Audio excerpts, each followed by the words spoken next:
ನಮಸ್ಕಾರ. ಉತ್ತರ ಕರ್ನಾಟಕ ನ್ಯೂಸ್ನ ಪ್ರೈಮ್ ಟೈಮ್ಗೆ ಸ್ವಾಗತ. ನಾನು ಹನುಮಂತ್ ದೇಶ್ಮುಖ್. ಇವತ್ತು ರಾಜ್ಯ ವ್ಯಾಪ್ತಿ ಎಲ್ಲರ ಗಮನ ಸೆಳೆದಂತಹ ಸುದ್ದಿ ಯಾವುದಂದ್ರೆ, ನೇಮಕಾತಿಗೆ ಒತ್ತಾಯಿಸಿ ಉದ್ಯೋಗಾಕಾಂಕ್ಷಿಗಳು ಹೋರಾಟ ಮಾಡಿರುವಂತಹ ವಿಷಯ. ಧಾರವಾಡದಲ್ಲಿ ಬೃಹತ್ ಪ್ರತಿಭಟನೆ ನಡೆಸಿ ಸರ್ಕಾರದ ವಿರುದ್ಧ ಆಕ್ರೋಶವನ್ನು ಹೊರಹಾಕಿದ್ದಾರೆ. ಧಾರವಾಡದ ಜುಬ್ಲಿ ಸರ್ಕಲ್ನಲ್ಲಿ ಸಾವಿರಾರು ಪ್ರತಿಭಟನಾಕಾರರು ನೋಟಿಫಿಕೇಶನ್ ಹೊರಡಿಸುವವರೆಗೂ ಪ್ರತಿಭಟನೆಯನ್ನ ಕೈ ಬಿಡಲ್ಲ ಅಂತ ಪಟ್ಟು ಹಿಡಿದು ಕುಳಿತಿದ್ದಾರೆ. ಈ ಮಧ್ಯೆ ಧಾರವಾಡದಲ್ಲಿ ನಡೀತಿರುವಂತಹ ಪ್ರತಿಭಟನೆ ಕುರಿತು ಸಿಎಂ ಸಿದ್ದರಾಮಯ್ಯ ಅವರು ಕೂಡ ಪ್ರತಿಕ್ರಿಯೆ ನೀಡಿದ್ದಾರೆ.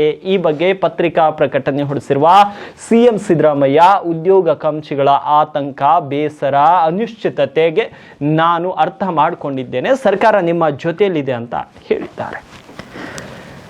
ಸಿಎಂ ಹೇಳಿದ್ದೇನು ಅಂತ ಒಂದ್ಸಲ ವಿಸ್ತೃತವಾಗಿ ನೋಡೋದಾದ್ರೆ, ಧಾರವಾಡದಲ್ಲಿ ಉದ್ಯೋಗಾಕಾಂಕ್ಷಿಗಳು ನಡೆಸುತ್ತಿರುವ ಪ್ರತಿಭಟನೆಗಳನ್ನ ನಾನು ಗಂಭೀರವಾಗಿ ಪರಿಗಣಿಸ್ತೇನೆ. ನಮ್ಮ ಅನೇಕ ಸರ್ಕಾರಿ ಉದ್ಯೋಗಾಕಾಂಕ್ಷಿಗಳು ಅನುಭವಿಸುತ್ತಿರುವ ಆತಂಕ, ಹತಾಶೆ ಮತ್ತು ಅನಿಶ್ಚಿತತೆಯನ್ನ ನಾನು ಅರ್ಥ ಮಾಡಿಕೊಂಡಿದ್ದೇನೆ. ಪ್ರತಿಯೊಂದು ಅರ್ಜಿಯ ಹಿಂದೆಯೂ ಒಂದು ಕನಸು, ಕುಟುಂಬದ ಭರವಸೆ, ವರ್ಷಗಳ ಕಠಿಣ ಪರಿಶ್ರಮ ಮತ್ತು ಕರ್ನಾಟಕಕ್ಕೆ ಸೇವೆ ಸಲ್ಲಿಸುವ ಆಕಾಂಕ್ಷೆ ಇದೆ ಅಂತ ಸಿಎಂ ಸಿದ್ದರಾಮಯ್ಯ ಅವರು ಹೇಳ್ಕೊಂಡಿದ್ದಾರೆ. ಇನ್ನೊಂದು ಕಡೆ ಸಿದ್ದರಾಮಯ್ಯ ಅವರು ಹೇಳ್ತಾರೆ, ನಾವು ಅಧಿಕಾರ ವಹಿಸಿಕೊಂಡಾಗ 2.64 ಲಕ್ಷಕ್ಕೂ ಹೆಚ್ಚು ಸರ್ಕಾರಿ ಹುದ್ದೆಗಳು ಖಾಲಿಯಾಗಿದ್ವು. ಈ ಬೃಹತ್ ಬಾಕಿ ಹುದ್ದೆಗಳು ರಾತೋರಾತ್ರಿ ಸೃಷ್ಟಿಯಾಗಲಿಲ್ಲ. ಇದು ಹಿಂದಿನ ಬಿಜೆಪಿ ಸರ್ಕಾರದ ಅಡಿಯಲ್ಲಿ ದೀರ್ಘಕಾಲದ ನಿಷ್ಕ್ರಿಯತೆಯ ಪರಿಣಾಮವಾಗಿದೆ. ಇದು ಸಕಾಲಿಕ ನೇಮಕಾತಿಗಳನ್ನು ಪ್ರಾರಂಭಿಸಲು ಅಥವಾ ಖಾಲಿ ಹುದ್ದೆಗಳನ್ನು ಭರ್ತಿ ಮಾಡಲು ರಚನಾತ್ಮಕ ಮಾರ್ಗಸೂಚಿಯನ್ನ ರಚಿಸಲು ವಿಫಲವಾಗಿದೆ. ಬಿಜೆಪಿ ವಿರೋಧ ಪಕ್ಷದ ನಾಯಕರು ತಮ್ಮ ಸಂಕುಚಿತ ರಾಜಕೀಯ ಹಿತಾಸಕ್ತಿಗಳನ್ನು ಪೂರೈಸಲು ಈಗಲೂ ಮುಗ್ಧ ವಿದ್ಯಾರ್ಥಿಗಳನ್ನ ದಾರಿ ತಪ್ಪಿಸಲು ಆಯ್ಕೆ ಮಾಡಿಕೊಳ್ತಾ ಇರೋದು ತೀವ್ರ ದುರಾದೃಷ್ಟಕರ. ಸಿಎಂ ಸಿದ್ದರಾಮಯ್ಯ ಬಿಜೆಪಿ ನಾಯಕರ ವಿರುದ್ಧ ಈ ರೀತಿ ಕಿಡಿಕಾರಿದ್ದಾರೆ. ಆಕಾಂಕ್ಷಿಗಳು ತಮ್ಮ ತಯಾರಿ ಮತ್ತು ಭವಿಷ್ಯದ ಮೇಲೆ ಗಮನ ಹರಿಸಲು ಪ್ರೋತ್ಸಾಹಿಸುವ ಬದಲು ಅವರು ಅಶಾಂತಿಯನ್ನ ಪ್ರಚೋದಿಸಲು ಪ್ರಯತ್ನಿಸುತ್ತಿದ್ದಾರೆ. ಪ್ರಸ್ತುತ ಪರಿಸ್ಥಿತಿಯು ಹೆಚ್ಚಾಗಿ 2019 ಮತ್ತು 23ರ ನಡುವಿನ ನೇಮಕಾತಿ ಅಕ್ರಮಗಳು ಮತ್ತು ಭ್ರಷ್ಟಾಚಾರದ ಹಗರಣಗಳ ಪರಿಣಾಮವೂ ಆಗಿವೆ. ಇದು ವ್ಯವಸ್ಥೆಯಲ್ಲಿ ನಂಬಿಕೆಯನ್ನು ಕಳೆದುಕೊಂಡಿತ್ತು ಮತ್ತು ಭಾರೀ ಪ್ರಮಾಣದ ಖಾಲಿ ಹುದ್ದೆಗಳಿಗೆ ಕಾರಣವಾಯಿತು. ನೇಮಕಾತಿ ಪ್ರಕ್ರಿಯೆಯಲ್ಲಿ ವಿಶ್ವಾಸಾರ್ಹತೆ ಮತ್ತು ಪಾರದರ್ಶಕತೆ ಮತ್ತು ಸ್ಥಿರತೆಯನ್ನು ಪುನರ್ಸ್ಥಾಪಿಸಲು ನಮ್ಮ ಸರ್ಕಾರ ಬದ್ಧವಾಗಿದೆ ಅಂತ ಹೇಳಿದ್ದಾರೆ. ಅದೇ ಸಮಯದಲ್ಲಿ ಆಂತರಿಕ ಮೀಸಲಾತಿಗೆ ಸಂಬಂಧಿಸಿದ ಕಾನೂನು ಸವಾಲುಗಳಿಂದಾಗಿ ಹಲವಾರು ನೇಮಕಾತಿ ಪ್ರಕ್ರಿಯೆಗಳನ್ನು ತಾತ್ಕಾಲಿಕವಾಗಿ ಸ್ಥಗಿತಗೊಳಿಸಬೇಕಾಯಿತು. ಇದು ಗೌರವಾನ್ವಿತ ನ್ಯಾಯಾಲಯಗಳ ಮುಂದೆ ಪರಿಗಣನೆಯಲ್ಲಿದೆ. ಸಂವಿಧಾನಿಕ ಔಚಿತ್ಯ ಮತ್ತು ಸಾಮಾಜಿಕ ನ್ಯಾಯಕ್ಕೆ ಬದ್ಧವಾಗಿರುವ ಸರ್ಕಾರವಾಗಿ ಸಾವಿರಾರು ಅಭ್ಯರ್ಥಿಗಳ ವೃತ್ತಿ ಜೀವನಕ್ಕೆ ಅಪಾಯವನ್ನು ಉಂಟು ಮಾಡುವ ನಿರ್ಧಾರಗಳನ್ನು ಆತುರಪಡಿಸುವ ಬದಲು ಕಾನೂನಿನ ಚೌಕಟ್ಟಿನೊಳಗೆ ಜವಾಬ್ದಾರಿಯುತವಾಗಿ ಕಾರ್ಯನಿರ್ವಹಿಸಲು ನಾವು ಆಯ್ಕೆ ಮಾಡಿಕೊಂಡಿದ್ದೇವೆ ಅಂತ ಸಿಎಂ ಸಿದ್ದರಾಮಯ್ಯ ಹೇಳಿದ್ದಾರೆ. ಈಗ ಅಕ್ಸಾ ಅನ್ನೋ ಒಂದು ಸಂಘಟನೆ ಮತ್ತು ಬಿಜೆಪಿಗರು ಇವರಿಬ್ಬರು ಸೇರಿ ಹೋರಾಟವನ್ನು ಮಾಡಿದ್ದಾರೆ. ಕಳೆದ 2.5 ವರ್ಷಗಳಲ್ಲಿ ಮಾತ್ರ ಇಲಾಖೆಗಳಲ್ಲಿ 40,000ಕ್ಕೂ ಹೆಚ್ಚು ನೇಮಕಾತಿಗಳು ಪೂರ್ಣಗೊಂಡಿವೆ. ಅನೇಕ ಆಕಾಂಕ್ಷಿಗಳು ತಮ್ಮ ನಿಯಂತ್ರಣ ಮೀರಿದ ವಿಳಂಬದಿಂದಾಗಿ ವರ್ಷಗಳ ಕಾಲ ಕಾಯುತ್ತಿದ್ದಾರೆ ಎಂಬ ಅರಿವು ನಮಗಿದೆ. ಈ ಕಷ್ಟವನ್ನು ಗುರುತಿಸಿ ಮುಂಬರುವ ನೇಮಕಾತಿಗಳಿಗಾಗಿ ಸರ್ಕಾರವು 5 ವರ್ಷಗಳಿಗೂ ಹೆಚ್ಚು ವಯಸ್ಸಿನ ಮಾನದಂಡವನ್ನು ಸಡಿಲಗೊಳಿಸಿದೆ. ವ್ಯವಸ್ಥಿತ ವಿಳಂಬದಿಂದಾಗಿ ಅರ್ಹ ಅಭ್ಯರ್ಥಿಗಳು ಅನ್ಯಾಯವಾಗಿ ಹೊರಗಿಡಲಾಗುವುದಿಲ್ಲ ಎಂದು ಖಚಿತಪಡಿಸಿದೆ ಮತ್ತು ಸರ್ಕಾರ ನಿಮ್ಮ ಜೊತೆ ನಿಂತುಕೊಳ್ಳುತ್ತೆ ಅಂತ ಹೇಳಿದ್ದಾರೆ. ಇದು ಭವಿಷ್ಯ ಎಲ್ಲರೂ ಹೇಳುವಂಥದ್ದೇ ಸಿದ್ದರಾಮಯ್ಯ ಹೇಳಿದ್ದಾರೆ. ಸಿದ್ದರಾಮಯ್ಯ ಏನು ಹೊಸದನ್ನು ಹೇಳಿಲ್ಲ. ಈ ರೀತಿಯ ಹೋರಾಟಗಳು ಏನಾದರೂ ಬಿಜೆಪಿಯ ಸರ್ಕಾರದ ಅವಧಿಯಲ್ಲಿ ನಡೆದಿದ್ರು ಕೂಡ ಬಸವರಾಜ ಬೊಮ್ಮಾಯಿ ಅವರು ಕೂಡ ಇದೇ ಮಾತನ್ನ ಹೇಳ್ತಿದ್ರು. ಅವರ ಮಾಧ್ಯಮ ಸಲಹೆಗಾರರು ಕೂಡ ಇದೇ ರೀತಿಯ ಒಂದು ಪ್ರೆಸ್ ನೋಟ್ ಅನ್ನ ಅಲ್ಲಿರುವಂತಹ ಪ್ರತಿಭಟನಾಕಾರರಿಗೆ ಸಂತೋಷ ಪಡಿಸಲಿಕ್ಕೆ, ಅವರ ಒಂದು ಹೋರಾಟದ ಕಿಚ್ಚನ್ನ ಶಾಂತಗೊಳಿಸಲಿಕ್ಕೆ ಇಷ್ಟು ಮಾತ್ರ ಅವರು ಸರ್ಕಾರದವರು ಮಾಡ್ತಿದ್ರು. ಅದನ್ನೇ ಈಗ ಸಿಎಂ ಸಿದ್ದರಾಮಯ್ಯ ಅವರು ಮಾಡಿದ್ದಾರೆ. ನಾನು ಒಂದನ್ನ ಈ ರಾಜ್ಯದ ಸ್ಪರ್ಧಾರ್ಥಿಗಳಿಗೆ ಒಂದನ್ನ ಹೇಳಲಿಕ್ಕೆ ಬಯಸ್ತೇನೆ. ಬರೀ ಸರ್ಕಾರಿ ನೌಕರಿ ಅಂತ ನೀವು ಇಷ್ಟೊಂದು ಪ್ರತಿಭಟನೆ ಮಾಡ್ತಾ ಇದ್ದೀರೋ, ನಿಮ್ಮ ಪ್ರತಿಭಟನೆಗೆ ನಾವು ಕೂಡ ಬೆಂಬಲ ಸೂಚಿಸ್ತೀವಿ. ಸರ್ಕಾರ ನೌಕರಿಗಳನ್ನ ಕರಿಬೇಕು, ನೀವು ಸರ್ಕಾರಿ ನೌಕರಿಯನ್ನ ನೀವು ಪಡಿಬೇಕು, ಅದರಲ್ಲಿ ಬೇರೆ ಮಾತಿಲ್ಲ. ಆದರೆ ಈ ವ್ಯವಸ್ಥೆಯಲ್ಲಿ ಸರ್ಕಾರಿ ನೌಕರಿಗಳು ಕೇವಲ 2% ಜನರಿಗೆ ಮಾತ್ರ ಅವಕಾಶಗಳನ್ನ ಮತ್ತು ಉದ್ಯೋಗಗಳನ್ನ ಕಲ್ಪಿಸಬಹುದು.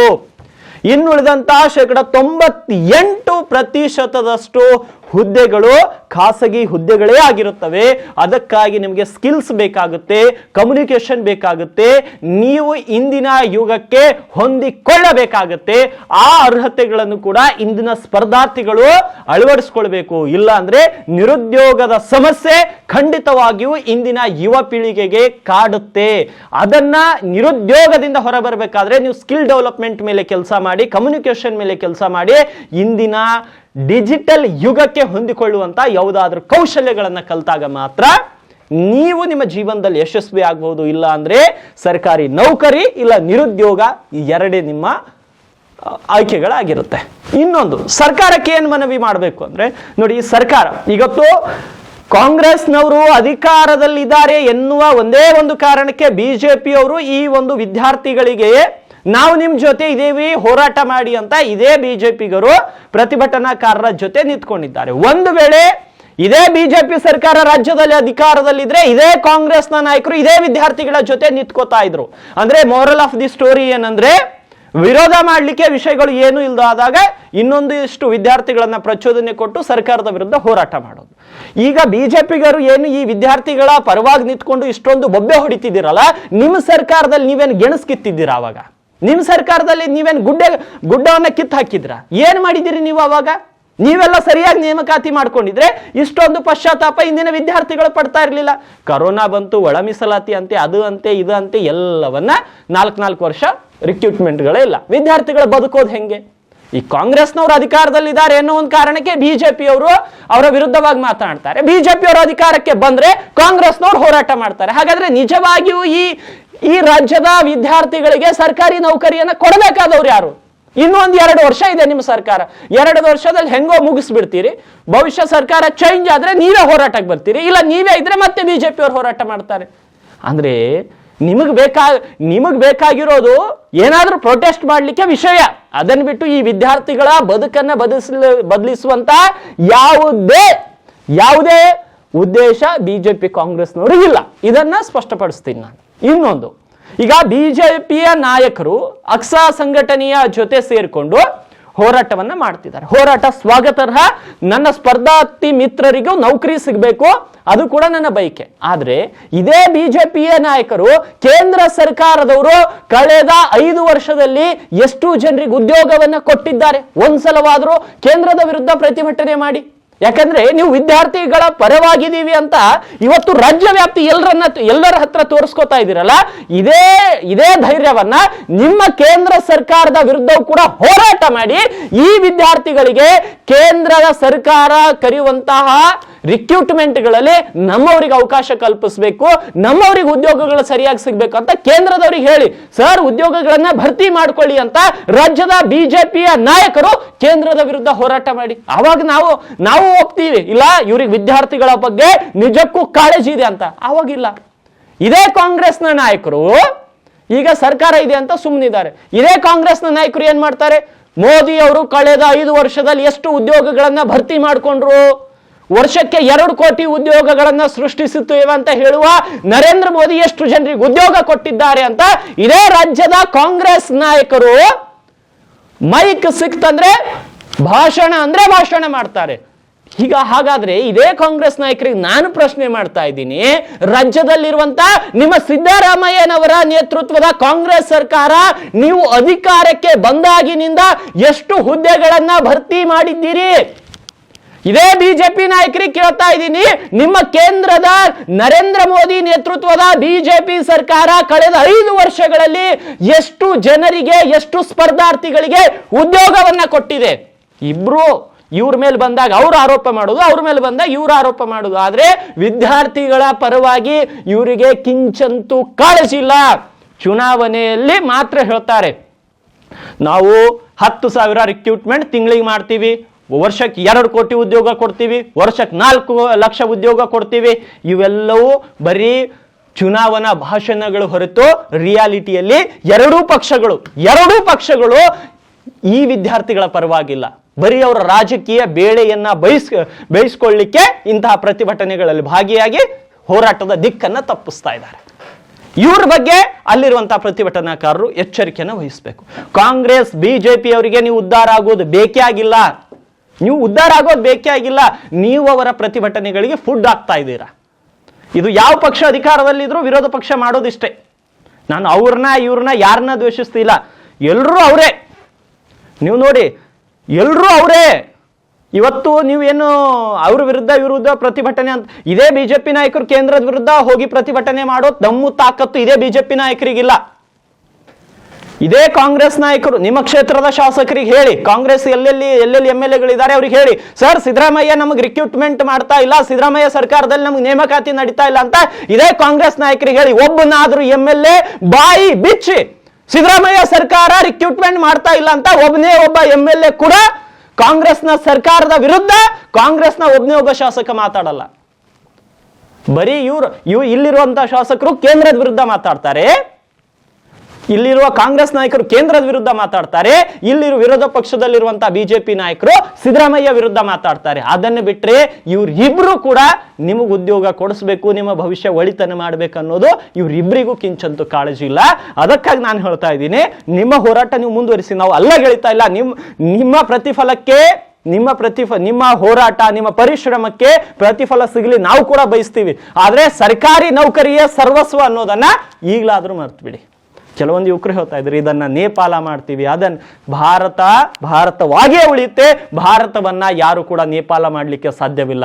ನಮ್ಮ ದೇಶ ನಡೆಯುವುದು, ಭಾರತ ದೇಶ ನಡೆಯುವುದು ಡಾಕ್ಟರ್ BR ಅಂಬೇಡ್ಕರ್ ಅವರ ಸಂವಿಧಾನದ ಮೇಲೆ. ಯಾರೋ ರಾಜ ಮಹಾರಾಜರ ನಡೆಸಲ್ಲ ಈ ದೇಶವನ್ನ. ನರೇಂದ್ರ ಮೋದಿ ಆದ್ರೂ ಸಂವಿಧಾನಕ್ಕೆ ತಲೆ ಬಾಗ್ಲೇಬೇಕು, ರಾಹುಲ್ ಗಾಂಧಿ ಆದ್ರೂ ತಲೆ ಬಾಗ್ಲೇಬೇಕು, ಸಿದ್ದರಾಮಯ್ಯ ಆದ್ರೂ ಭಾರತ ಸಂವಿಧಾನಕ್ಕೆ ತಲೆ ಬಾಗಬೇಕು. ಇದನ್ನ ನೇಪಾಳ ಮಾಡ್ತೀವಂದ್ರೆ ಯಾರು ಸುಮ್ಮನೆ ಇರಲ್ಲ. ಇದನ್ನ ನೇಪಾಳ ಮಾಡ್ಲಿಕ್ಕೆ ನಿಂದಲೂ ಸಾಧ್ಯ ಇಲ್ಲ. ಭಾರತವಾಗಿಯೇ ಉಳಿಯುತ್ತೆ, ಭಾರತ ಏಕತೆಯಿಂದ ಇರುತ್ತೆ, ಭಾರತ ಗಣರಾಜ್ಯವಿದೆ, ಸ್ವತಂತ್ರ ದೇಶವಿದೆ, ನಮ್ಮಲ್ಲಿ ಸಂವಿಧಾನ ಇದೆ. ಆ ರೀತಿ ಹುಚ್ಚು ಹೇಳಿಕೆಗಳನ್ನ ಒಂದಿಷ್ಟು ಯುವಕರು ಕೊಡೋದನ್ನ ಇಲ್ಲಿ ನಿಲ್ಲಿಸಬೇಕು. ಇನ್ನೊಂದು ವಿಚಾರ, ಸರ್ ನೀವು ಅವರ ಪರವಾಗಿ ಮಾತಾಡ್ತಿದ್ದೀರಾ, ನಾನು ಯಾರ ಪರವಾಗಿಯೂ ಇಲ್ಲ. ನಾನು ಹೇಳೋದಿಷ್ಟೇ, ಸರ್ಕಾರಿ ನೌಕರಿಗಳು ಕೇವಲ 2% ಜನರಿಗೆ ಮಾತ್ರ ಉದ್ಯೋಗಗಳನ್ನ ಕೊಡಬಹುದು. ಕೇವಲ 2% ಜನರಿಗೆ. ಇನ್ನುಳಿದಂತ 98% ಜನರು ಬೇರೆ ಬೇರೆ ಸೆಕ್ಟರ್ಗಳಲ್ಲಿ ವರ್ಕ್ ಮಾಡಬೇಕಾಗುತ್ತೆ. IT ಸೆಕ್ಟರ್ ಇದೆ, ನೀವು ನೋಡಿ IT ಸೆಕ್ಟರ್ ಎಷ್ಟು ಬೂಮಲ್ಲಿದೆ, ಸೋಲಾರ್ ಸೆಕ್ಟರ್ ಇದೆ, ಇವತ್ತಿನ ಗ್ರೀನ್ ಎನರ್ಜಿ ಸೆಕ್ಟರ್ ಯಾವ ರೀತಿಯಲ್ಲಿ ಬೂಮಲ್ಲಿದೆ, ಮೀಡಿಯಾ ಇದೆ, ಹೌದ್ರಿ, ಮೀಡಿಯಾ ಇದೆ, ಬೇರೆ ಬೇರೆ ಸೆಕ್ಟರ್ಗಳಿದೆ, ಎಜುಕೇಶನ್ ಸೆಕ್ಟರ್ ಇದೆ. ಇವತ್ತು ಟೆಕ್ ಯಾವ ರೀತಿ ಇವತ್ತು AI ನೋಡಿ ಯಾವ ರೀತಿ ಅಭಿವೃದ್ಧಿ ಹೊಂದ್ತಾ ಇದೆ. ಇವುಗಳೆಲ್ಲವೂ ಬೇರೆ ಬೇರೆ ಸೆಕ್ಟರ್ಗಳು, ನೂರಾರು ಸೆಕ್ಟರ್ಗಳಿದೆ.